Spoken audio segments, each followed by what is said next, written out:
Microsoft Flight Simulator releases on July 27th. And so what are we now? We're 26 days away, and that's super exciting. It releases, so it's already released on PC. It's releasing on the Xbox Series X and S.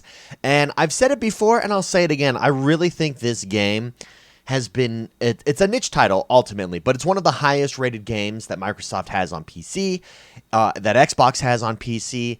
And I think it's been niche up until this point because it's not been widely available. You have to have a very specific rig. You've got to have a ballsy PC. I mean, it wrecks your PC. It is intense. But I think bringing it to console will open it up to a wider variety of players and make it less niche. And I really think this game, Flight Simulator, is going to be part of what really sets apart Xbox from the competition. There's nothing like it on any other console. Well, yesterday there was a developer Q&A live stream where they discussed some of the details, the technical details of Flight Simulator coming to the Xbox Series X. And it's pretty good. I think it's going to be the place to play the game if you have it on the Series X.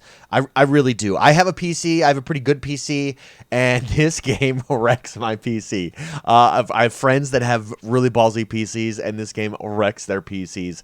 So some of the technical things that we're seeing on the Series X, I think, are going to make this game...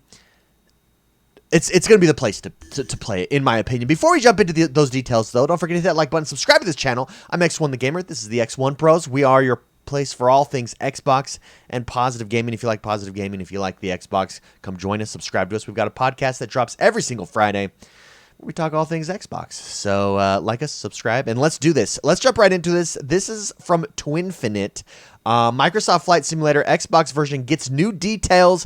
Massive performance upgrade on the PC revealed. This was a live stream yesterday. During the live stream, they explained that part of the architecture of the engine has been rewritten to improve performance. We got to see a video from one of the developers' PC showcasing Update 4 to the new Update 5 and showing the difference in performance. So it's just getting a more efficient performance overall, whether you're on PC or not. Here are the improvements coming to the Xbox Series X. All of the improvements to the PC are done without DirectX 12, which is interesting. That's in the works for PC. On Xbox, we're going to get access to those improvements via DirectX 12 because that's what it uses. Here's what we have to say. We finally get a final word on the possibility of a public Xbox beta. It won't happen, but the build will be tested on PC alongside the performance updates mentioned above over the next few days. Exactly the same content that has been announced for the Xbox version will also come to PC. So the build is identical. Crossplay and cross-save are supported. This is huge because there are some games that are different on Xbox versus PC and that are even on Game Pass for PC, but then utilize the Xbox version. City Skylines is one of them. City Skylines, the PC version, is far superior than the Xbox version, yet on Game Pass and Game Pass for PC, we get the Xbox version, which is a shame because it's far superior on PC. This is identical, which is really good news in our mind. We always knew that it was going to be cross-play and cross-save, but the fact that it's the exact same on Xbox and on PC is huge. I don't think you're not missing anything if you play on either of those, and you can jump back and forth between them like nobody's business. So frame rate for the Xbox Series X and S version will be locked at 30 frames per second on regular TVs, while sets that support variable frame rate will be able to take advantage of that feature. Frame rate is about the same on the two consoles and depends on where you're flying and what you're doing. For instance, while flying over Paris on the Airbus A320, the developers saw about 35 to 40 frames per second. This was on the video. You can watch these videos on YouTube. Just type in Microsoft Flight Simulator to be the most recent videos from the developers themselves.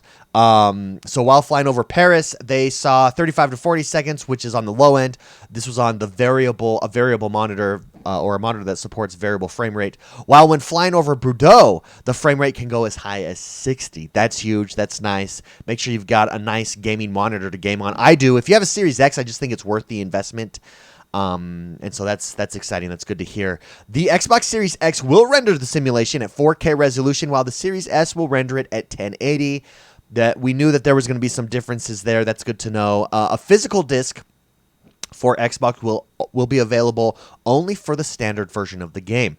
Speaking of the Xbox One, Microsoft is working on making the simulator run on the older console via xCloud, and Newman is quite confident that it will work out. There you go. If you have not yet upgraded, xCloud is going to be your answer, which makes sense. The Xbox One probably just doesn't have the hardware to run Microsoft Flight Simulator. I'm telling you, if you have a really good PC and you've played this game, you know it's a resource hog. So the fact that it's even going to be available on the Xbox One is huge, but it is going to have to utilize xCloud. So that's exciting, just opening up the game to more people. The marketplace on Xbox will be the same. All the content made by Microsoft will be available on all platforms. Third-party developers have no obligation to support Xbox and can opt out, but Newman is confident that most will make their products available. Why would you not? It opens up your mods to more players. All add-ons by Microsoft support cross-purchase on all platforms. There will also be free content included, including the awesome A32NX by Fly-by-Wire. The Xbox version of the game will include a brand new way to interact with the cockpit with the controller. Of course, keyboard and mouse will be supportive natively on the Xbox, so that's huge. I think the controller is the premier way to play, and that's why the Flight Simulator just works so well on console. The fact that we're able to do this is amazing, is super cool. Very exciting, very excited to... Sorry about that. A notification came up on my computer. Very excited to be able to play the game on controller on the Xbox. But good to know that you can also natively play with mouse and keyboard as well. That is supportive natively. We also hear that the United States will get another update next year since new and better data has been found after the world update that already upgraded the country at the end of 2020. Work is being done with Medio Blue to improve live weather. Discrepancies with MEDAR will be solved by the end of the year, but improvements will continue in 2022 with a roadmap that, according to Newman, will blow people away. That's one thing that's super cool in Flight Simulator is if there's a hurricane happening right now off the coast of Mexico, you can go down there and try to fly in it. It's really cool. I'm telling you, this game, if you've not experienced it, it does things that no other game does. The maps that come in are live feed of maps. Using, I think, are they using, what maps? I don't even know what maps they're using. Using Bing Maps? Is that what they're using? Anyways, regardless, it's using live satellite imaging or the imaging from the maps, and it filters in. So as you're over an area, you get these updated live versions. That is just super cool. Flight Simulator, it's looking good. It's looking good on the Series X. It does release the 27th. I like the updates. It looks smooth. Go watch these videos by the developers over on YouTube, and you'll be able to see it working in real time on the Xbox Series X. Again, I think this game, it really helps to set not only Xbox apart, but Game Pass apart from any competition that might come up and from current console competition. I think it's a unique experience.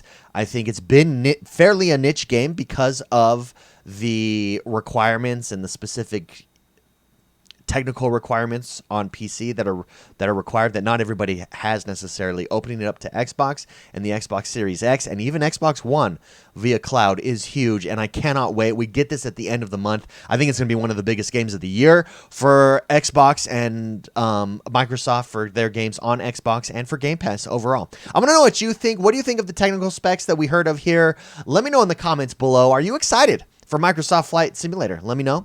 Again, don't forget to hit that like button, subscribe to this channel, and I will see you guys next time.